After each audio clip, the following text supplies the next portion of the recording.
ছিল যে something new is coming, একটা নতুন কিছু আসছে যেটার মধ্যে দিয়ে মানুষ হয়তো ধৈর্য ধরার মতোই একটা জায়গাটা হবে। তো এর মধ্যে একটা খবর আসলো যে সেনাপ্রধান বিভিন্ন রাজনৈতিক দলের নেতৃত্বের সাথে একটু কথা বলতে চাচ্ছেন, তাদের মতামত শুনতে চাচ্ছেন। এবং আমিও একভাবে খবর পেলাম।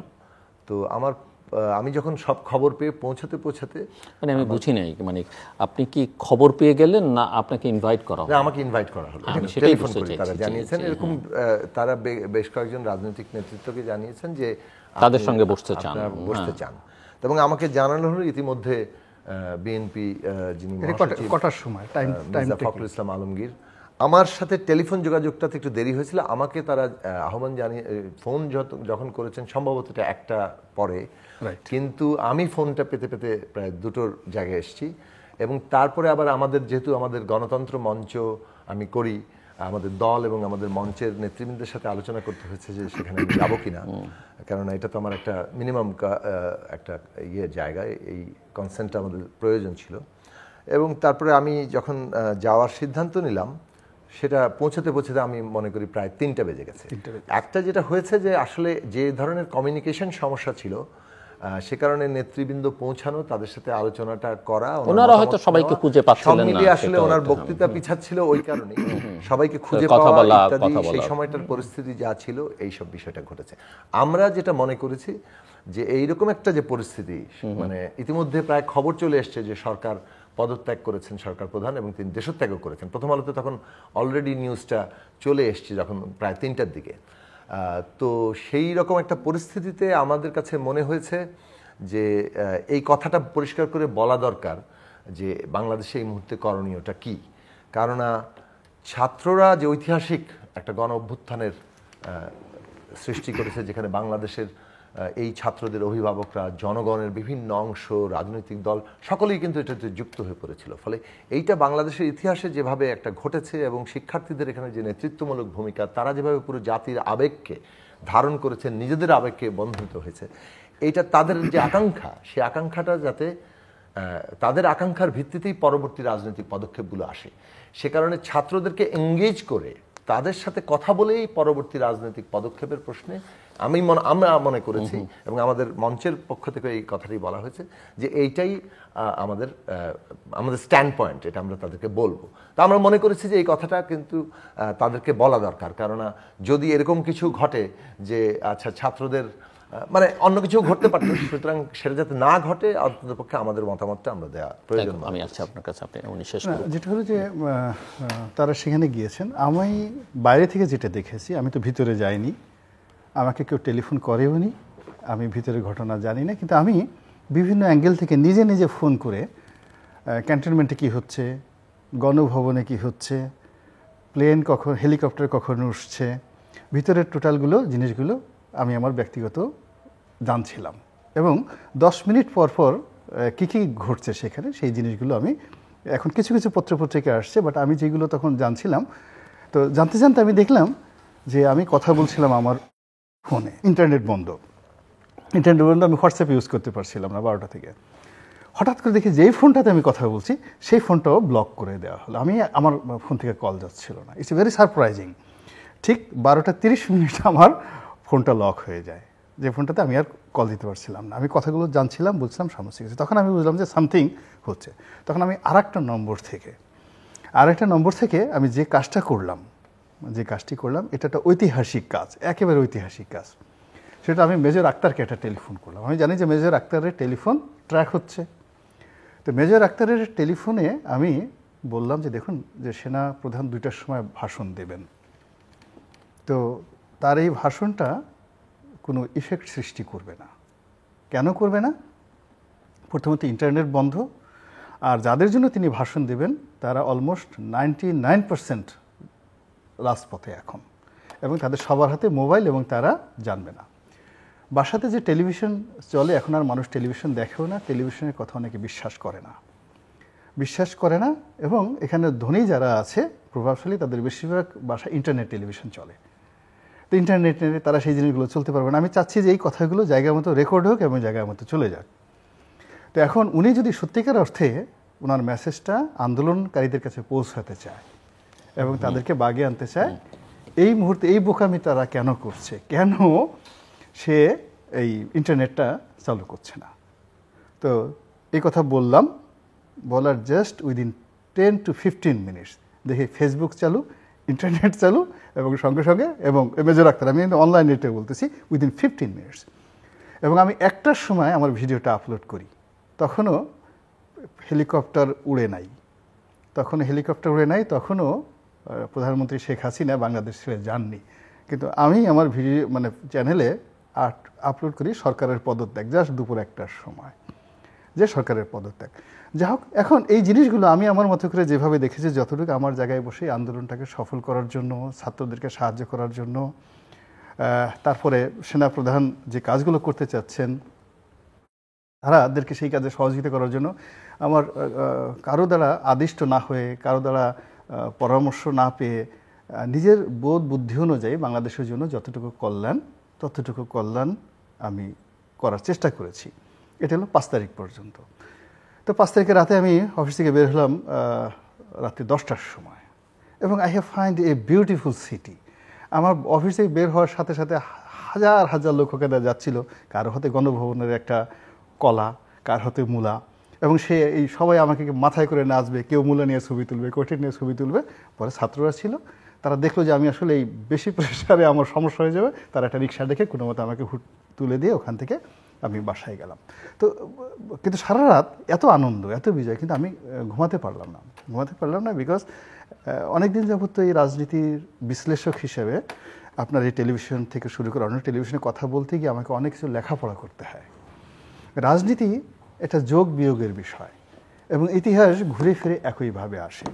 দেখুন, আওয়ামী লীগের সভানেত্রী শেখ হাসিনা কিন্তু বুঝতে পেরেছিল যে ডক্টর মোহাম্মদ ইউনূস তার জন্য একটা শনি হয়ে আসবে অনাগত দিনে, এবং আপনি এই 2009 সন থেকে সে এই যে ডক্টর ইউনূসকে টার্গেট করে যে ঘটনাটা সে ঘটিয়েছে, অর্থাৎ তাকে যতবার তোমারে বধি বেজে গোকুলে বাড়িয়েছে সে, তো সেই গোকুলকে সে ধ্বংস করার জন্য যতবার চেষ্টা করেছেন, মহান আল্লাহ রাব্বুল আলামিন ডক্টর ইউনূসকে ততই সামনে এগিয়ে দিয়েছেন।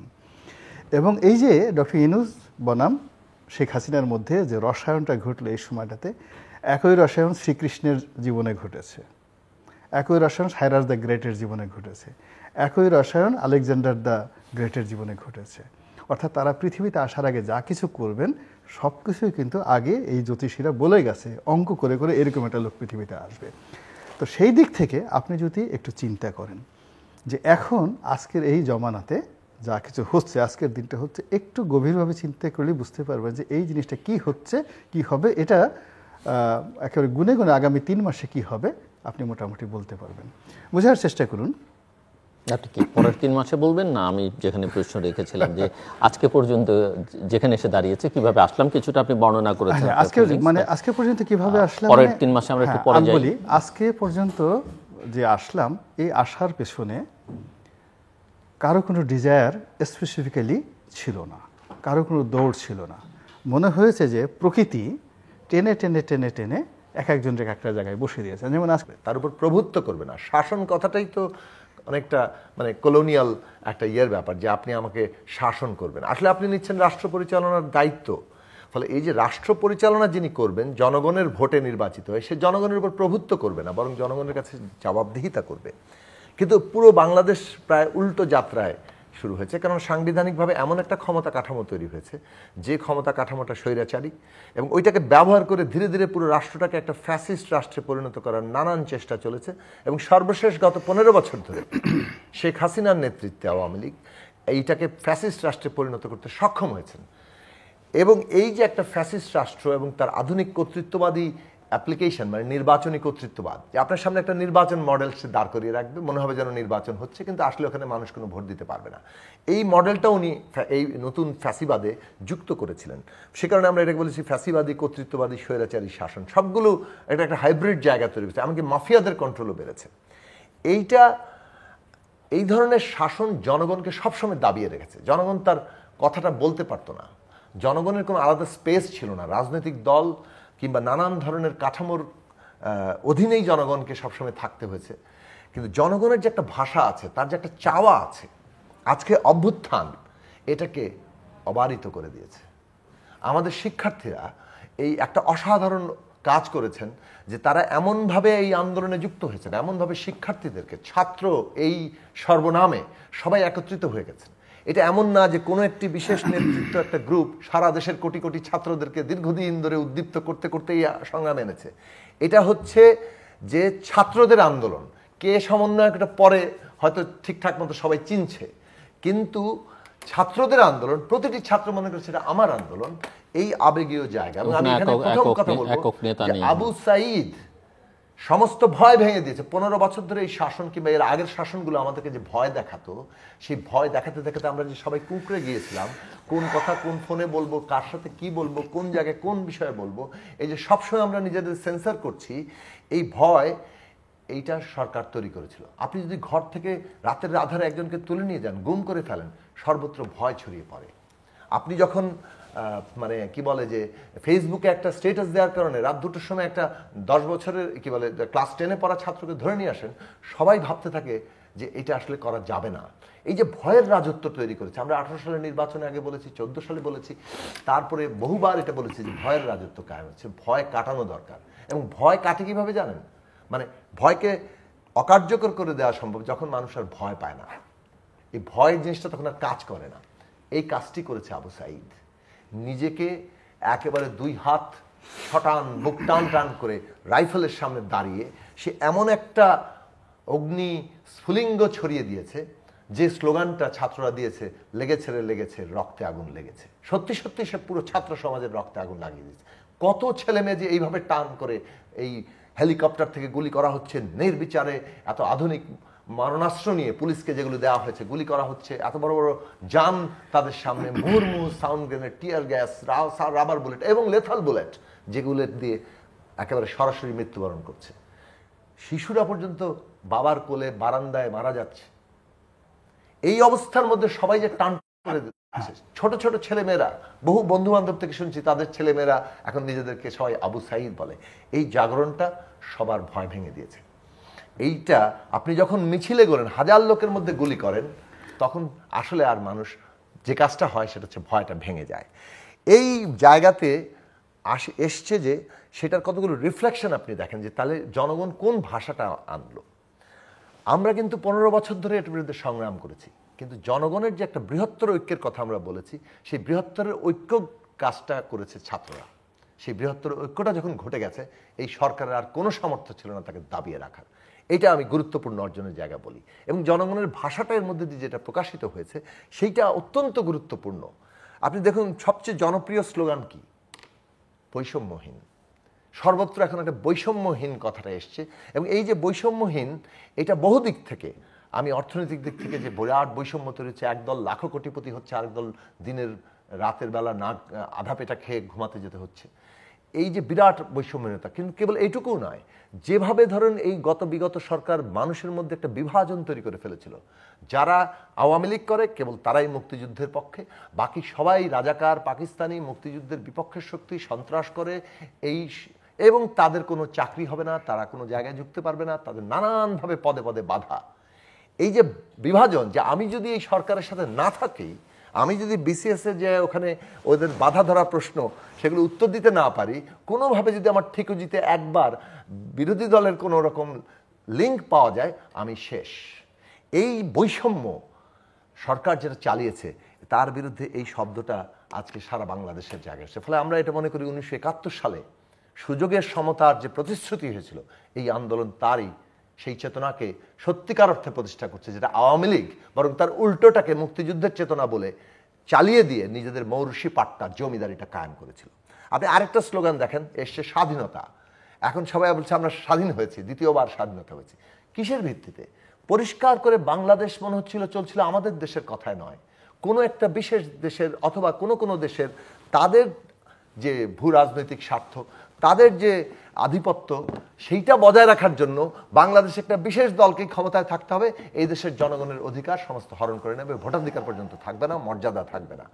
এই যে স্বাধীনতার প্রশ্নটি, এইটা সামনে এসছে এই কারণে যে না, আমরা আমাদের দেশের রাজনীতি আমরা ঠিক করব, আরেক দেশের স্বার্থের কারণে এখানে একটি দলকেই মানে ভোট ছাড়া দিনের পর দিন ক্ষমতায় থাকতে হবে, এইটা কোনোভাবে বাংলাদেশের মানুষ মানেনি। এবং যে সমস্ত দেশ এটা বুঝতে পারেননি, তারা আসলেই তাদের চিন্তা রিথিঙ্ক করা উচিত যে বাংলাদেশের সাথে তারা সুসম্পর্ক করবেন নাকি কোনো একটি বিশেষ দলের। বহুবার আমরা এটা বলেছি যে আপনারা বাংলাদেশের জনগণের সাথে সুসম্পর্ক করেন, বাংলাদেশের সাথে সুসম্পর্ক করেন, কিন্তু আপনারা একটি বিশেষ দলকে ক্ষমতায় রাখতে গিয়ে জনগণকে শত্রুতে পরিণত করেন না।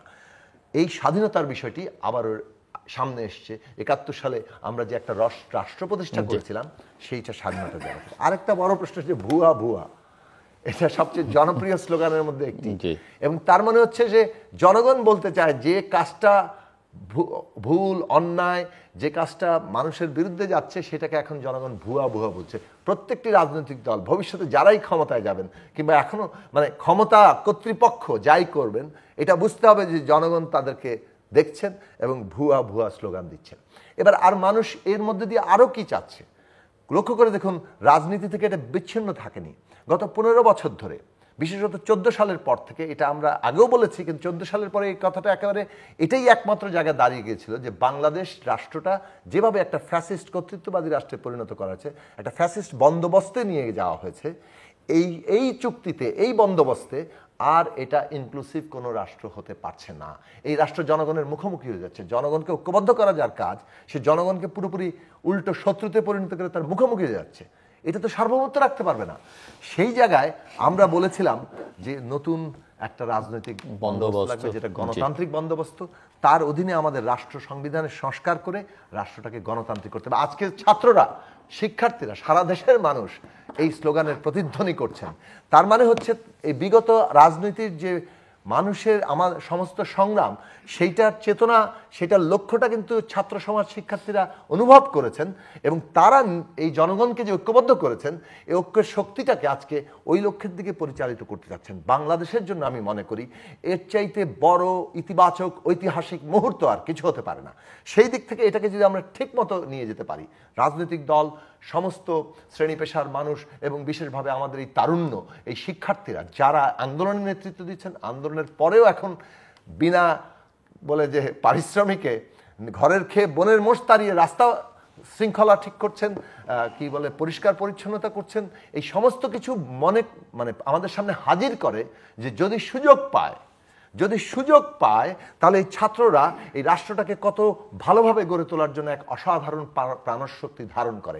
এখন আমি যে কথাটা শেষ করতে চাই, আমি একটা লেখা লিখেছিলাম গত নির্বাচনের আগে, প্রথম আলোতে সেটা অনলাইনে প্রকাশিত হয়েছিল।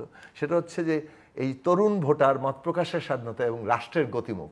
এই যে কোটি কোটি আমাদের তরুণ ভোটাররা, সেদিন আমি যখন রাস্তা দিয়ে যাচ্ছিলাম, বহু ছাত্ররা এসে বলতেছিল ওই যে আমরা 10 বছর ধরে ভোট দিতে পারিনি, আমরা কেউ বলছিল 15 বছর ধরে ভোট দিতে, আমরা কেউ বলছিল 5 বছর ধরে, মানে যারা ভোটার হয়েছে তরুণরা আরো। এই যে ভোট দিতে না পারা, এটা যে কত বড় একটা গভীর সমস্যা। রাষ্ট্র থেকে আমাদের পুরো জনগোষ্ঠী, তরুণরা বিচ্ছিন্ন হয়ে যাচ্ছে। তারা মনে করছে এই রাষ্ট্রে আমার কোনো অ্যাক্সেস নাই, আমি রাষ্ট্রের নাগরিক না। অথচ নাগরিক বোধ হলে সে নিজে রাত 12টা পর্যন্ত, কিংবা কতক্ষণ পর্যন্ত আমি দেখি না, আমি রাত 12টার সময় দেখেছি, সে কারণে বললাম যে তারা এখানে দায়িত্ব পালন করছে মহা উৎসাহের সাথে। এইটার জায়গাটা যদি আমাদের দেশের রাজনীতিবিদ, আমাদের দেশের বুদ্ধিজীবীরা, আমাদের দেশের সমস্ত মানুষ, এমনকি সমস্ত রাষ্ট্রীয় প্রতিষ্ঠান, মানে বিচার বিভাগ, সেনাবাহিনী, আইন শৃঙ্খলা বাহিনী, প্রশাসন, সবাই যদি উপলব্ধি না করেন, তাহলে আমরা হয়তো এই ভীষণ রকম অন্যায় করব এই দেশের সাথে। কিন্তু আজকে সেই সুযোগ, আপনি যেটা বলেছেন রাজনৈতিকভাবে আমার উপলব্ধি এই জায়গা। আমি যেটা মিস্টার রনি বললেন যে ভোটের ব্যাপারে স্পষ্ট হতে হবে, এটা উনি তো মাঝে মাঝে আমরা রাজনীতিবিদ পরিচয় দিই, দলীয় পরিচয় বিএনপি দেই, উনি মাঝে মাঝে বলেন আমি আছি, আমি নেই, আমি আওয়ামী লীগও সেভাবে সদস্যপদ ছিল না। সেরকম আমার প্রশ্ন হচ্ছে যে আপনারা যারা একেবারে সক্রিয়ভাবে মাঠে ছিলেন, রাজনীতি করছেন, নির্বাচনটা আসলে আপনারা কবে চান? এই সরকারের কাছে আপনাদের দাবি কি, সেটা এখন আমরা বুঝতে পারছি না। দ্বিতীয় কথা হচ্ছে, আপনি নিজে রাজনৈতিক বন্দোবস্ত, সংস্কার, এগুলো বহুবার উচ্চারণ করেছেন। এখন আমার প্রশ্ন হচ্ছে যে সরকারে যারা আছেন তারাও বলছেন, কিন্তু সংস্কার মানে কি, এবং এই সংস্কার কোন প্রক্রিয়ায় হবে, এবং সেটা টেকসই হবে কিনা, সেটা আমরা বুঝবো কিভাবে সাধারণ নাগরিক? খুবই গুরুত্বপূর্ণ প্রশ্ন, এবং এই প্রশ্ন নিয়ে আমাদের আরো বহুবার আলোচনা করতে হবে, এবং আপনি আশা করি সেই আলোচনার দ্বার উন্মোচন করবেন, কেননা তৃতীয় মাত্রা অত্যন্ত গুরুত্বপূর্ণ একটা প্ল্যাটফর্ম যেখান থেকে কথাগুলো ওঠে। আমি প্রথমে শুধু যতক্ষণ স্বাধীনতা আছে, কারণ আমি হ্যাভ অলরেডি ডিসাইডেড কোনো কারণে যদি আবারও ভয় পেয়ে থেমে যাই বা না যাই, ভয় যদি পেতে হয় তাহলে আমার মনে হয় এই কাজটা না করাই ভালো হবে। I have already decided. না, আশা করি আমরা ইতিবাচকভাবেই দেখতে চাইব। আমি আমার এই প্রশ্নে যাওয়ার শুধুমাত্র আপনি একটা প্রশ্ন আমি জনাব গোলাম মাওলা রানী যে কথাটা বলছিলেন যে আওয়ামী লীগের, দেখুন আমরা কিন্তু গণতান্ত্রিক বাংলাদেশ চেয়েছি, এবং আমি নিজে ব্যক্তিগতভাবে আমাদের দলের পক্ষ থেকে সবসময় যতগুলো টকশো বলেন, রাজনৈতিক বক্তৃতা বলেন, সবগুলো জায়গাতে আমরা এই কথাটা বলার চেষ্টা করেছি যে আমরা একটা ইনক্লুসিভ বাংলাদেশ চাই, যেখানে দল মত, আমার নিজের বিশ্বাস, আমার কোনো কিছুর কারণে আমাকে মানে নাগরিকত্ব থেকে বাতিল করে দেওয়া হবে না, আমাকে কোনো দমনপীড়নের মুখোমুখি হতে হবে না, আমি নাগরিক অধিকারটা করতে পারবো, স্বাধীনভাবে বলতে পারবো, আমি এই চিন্তাটা করি। এখন আওয়ামী লীগ বাংলাদেশের একটা গুরুত্বপূর্ণ রাজনৈতিক দল হিসেবেই তো আমরা বিবেচনা করেছি।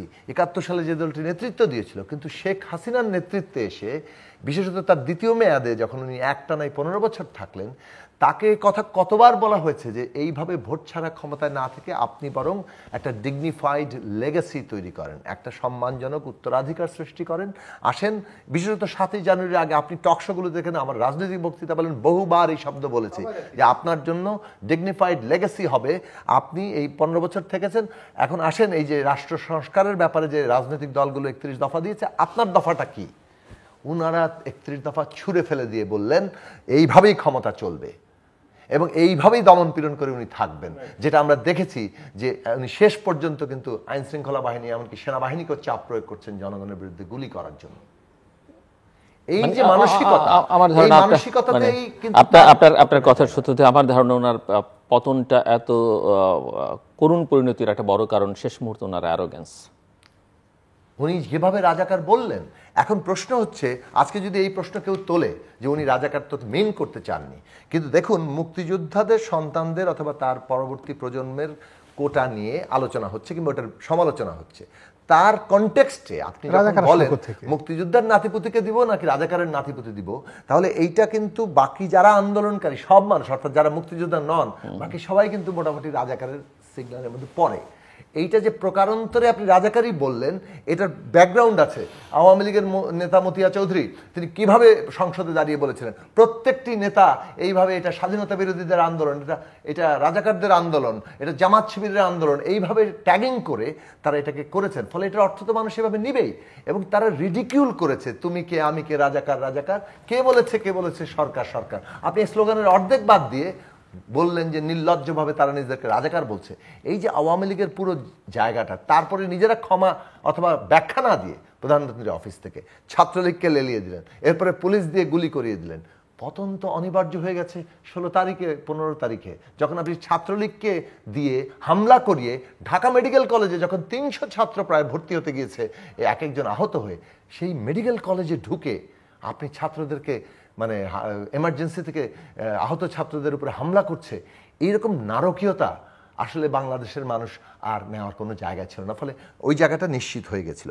আমি যে জায়গায় বলতে চাই, ওনারা ডিগনিফাইড লেগাসির বদলে এইরকম পরিণতিকেই বেছে নিয়েছিলেন, এবং সেইটা ভাবছিলেন যে জনগণকে বৃদ্ধাঙ্গুলি দেখাচ্ছিলেন যে তোমরা পারো না, তোমাদেরকে আমরা সাউন্ড গ্রেনেড দিয়ে নামিয়ে দিতে পারি। নিজেদের এজেন্টরা ওই পুলিশ মেরে দেয়, নিজেদের এজেন্টরা চিফ জাস্টিসের বাড়িতে হামলা করে, তারপর বলে এটা বিরোধী দলই করেছে, এবং তারপর তাদের উপর মারে। আমার প্রশ্নে আসি আমি, এই কাজের কারণে আজকে বা আমাদের ওই জায়গাটা করতে হবে এবং রাজনৈতিক দলগুলোর শিক্ষাটা নেওয়া দরকার। আমি মনে করি যে অনেক বিষয় আছে আমাদের অবশ্যই প্রশ্ন তুলতে হবে, এবং আমরা চাইবো যে উপদেষ্টারা এমনভাবে কথা বলেন যে ভাষাটা গণতান্ত্রিক হয় এবং গ্রহণযোগ্য হয়। কারণ ক্ষমতা যখন আপনি নিচ্ছেন, আপনার ভাষাটা কিন্তু ক্ষমতার ভাষা হিসেবেই দেখা হবে।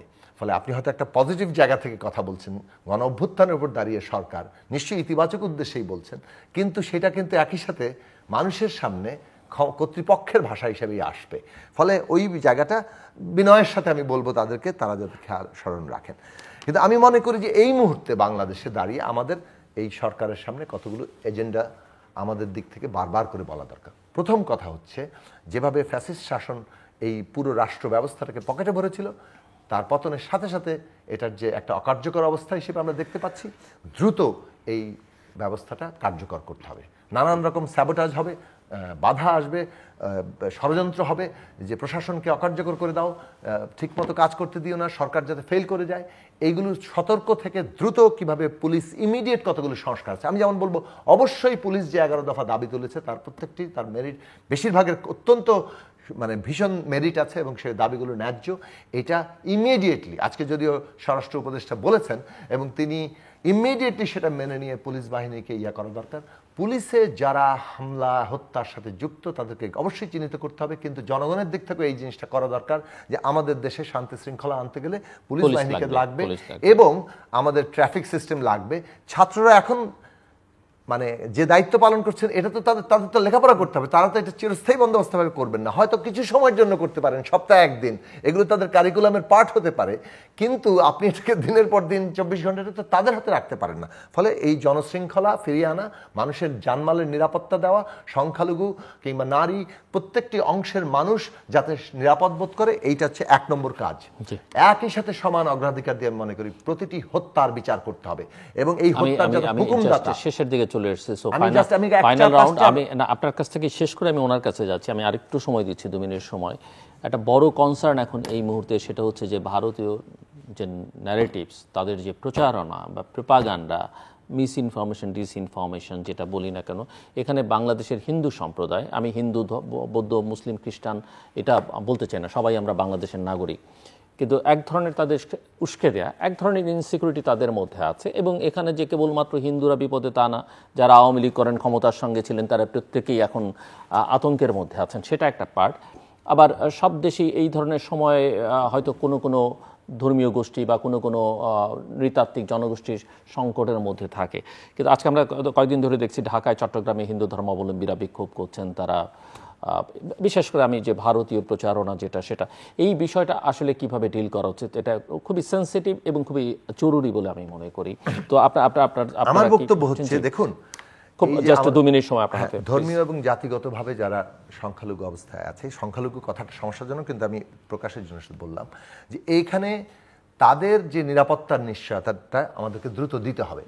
এখন কারা হামলা করছে, হামলায় যেমন সুযোগ সন্ধানীরা আছে, হামলায় আমি মনে করি যে এই যে আওয়ামী লীগের লোকদেরকে পাড়ায় পাড়ায় গুন্ডা বাহিনীকে যে অস্ত্র দেওয়া হয়েছে, আজকে তারা কিন্তু ডাকাতি করতে নামছে এবং এটা একটা স্যাবোটাজ আমি মনে করি। অর্থাৎ পতিত ফ্যাসিস্ট শক্তি এখনো পর্যন্ত তাদের ষড়যন্ত্র চালিয়ে যাচ্ছে, সরকার যে ডিস্টেবিলাইজ করো, এটা যে ফেল করে যাচ্ছে এইটা প্রমাণ করো। এবং সেই কারণে কিন্তু এই ধরনের হামলাগুলো কারা করছে সে বিষয়ে আমাদের চিন্তা করতে হবে। এখন ধরেন আপনি হামলা এক জায়গায় হলো, একটা কোনো হিন্দু সম্প্রদায়ের মন্দিরে অথবা তার বাড়িতে আগুন অথবা তার ব্যবসা প্রতিষ্ঠানে, এটাকে কিন্তু ব্যবহার করবেই যারা ব্যবহার করার। এবং ভারতীয়, আমি যখন বিভিন্ন মিডিয়া এবং সোশ্যাল মিডিয়া দেখছি, তখন পরিষ্কারভাবে বুঝতে পারা যাচ্ছে যে তারা এখনো পর্যন্ত এই দেশের জনগণের এই যে বিশাল জাগরণ এবং রায়, কোনোভাবেই এটা তারা মেনে নিতে পারছেন না। এটা ভয়ঙ্কর ব্যাপার, যদিও ভারতের জনগণের একটা উল্লেখযোগ্য অংশ তারা এটাকে অভিবাদন জানিয়েছেন। সুতরাং আমি মনে করি যে আমরা এই সরকারের একটা গুরুত্বপূর্ণ দায়িত্ব অতি দ্রুত এই জনশৃঙ্খলা ফিরিয়ে আনা, এই প্রত্যেকটা জায়গায় নিরাপত্তা নিশ্চিত করা, যাতে ষড়যন্ত্রকারীরা আন্দোলনকে কালিমালিপ্ত করতে না পারে এবং কোনো ধরনের স্যাবোটাজ করতে না পারে। 2 নম্বর বিষয় হচ্ছে হত্যার বিচার করতে হবে। এই আবু সাঈদ থেকে জুলফিকার শাকিল, ইউরিয়ার ছাত্র, 4 তারিখে তাকে শর্টগান দিয়ে খুব কাছ থেকে গুলি করেছে যুবলীগের লোকেরা। 3 দিন ফাইট করে 7 তারিখে সে ছাত্র ফেডারেশনের সাংগঠনিক সম্পাদক নগরের সে মৃত্যুবরণ করেছে। আমি একটা জিনিস দেখছি যে না, আমি এটা একটু এখানে এ পর্যন্ত 10 সেকেন্ডসে বলি যে এখন দাবি সবটা যেটা দেখছি সরকারের ভাষ্য এবং অন্যদের থেকে দাবি যে এই সময়টাতে আন্দোলনের সময়, গণঅভ্যুত্থানের সময় যারা জীবন দিয়েছেন তাদের হত্যার বিচার করতে হবে, তাদের করতে। কিন্তু গত 15 বছরে বহু মানুষ আমি 4টা কাজকে আমি শুনছি না বলে বলছি, আমি 4টা কাজকে আশু মনে করি। দ্বিতীয় কাজটা বললাম যে এটা অবশ্যই হুকুমদাতাদের বিচার করতে হবে, প্রয়োজনে আন্তর্জাতিক কোর্টে যেতে হবে। এই আমাদের সাঈদ থেকে জুলফিকার শাকিল, হাজারো ছাত্র নিহত, আহত, তাদের দায়িত্ব নিতে হবে পরিবারের। 3 নম্বর জিনিস হচ্ছে 15 বছরে যে গুম খুন, যে লুটপাট, অর্থ পাচার এই রাষ্ট্র ক্ষমতা ব্যবহার করে হয়েছে, সেটার জন্য কমিশন গঠন করতে হবে এবং বিচারে যেতে হবে। 4 নম্বর হচ্ছে, এটা হচ্ছে আশু কাজের 4টা দিক। দেখুন, আমরা এরা লুটপাট করে অর্থনীতিতে 12টা বাজিয়েছে। অর্থনৈতিক চ্যালেঞ্জটা অত্যন্ত গুরুত্বপূর্ণ। আমাদের দেশের পোশাক রপ্তানি খাতের নিরাপত্তা, কারখানা এবং শিপমেন্টের। এবং 5 নম্বর ব্যাপার হচ্ছে রাষ্ট্র ব্যবস্থা সংস্কার করে কিভাবে আমরা কত গণতান্ত্রিক নির্বাচনের পরিবেশ তৈরি করব, এই জায়গাটাতে আমাদের যেতে হবে। এখন গণতান্ত্রিক নির্বাচনের আগে রাষ্ট্র ব্যবস্থার সংস্কারের দুটো প্রশ্ন আছে। কতগুলো সংস্কার আছে যা অনেকগুলো এই সরকারের হয়তো করতে পারবে, কতগুলো সংস্কার আছে আইনি যেটা আসলে একটা নির্বাচিত সংসদই কেবল করতে পারে। ফলে আমরা মনে করি যে সমস্ত সংস্কারের মধ্য দিয়ে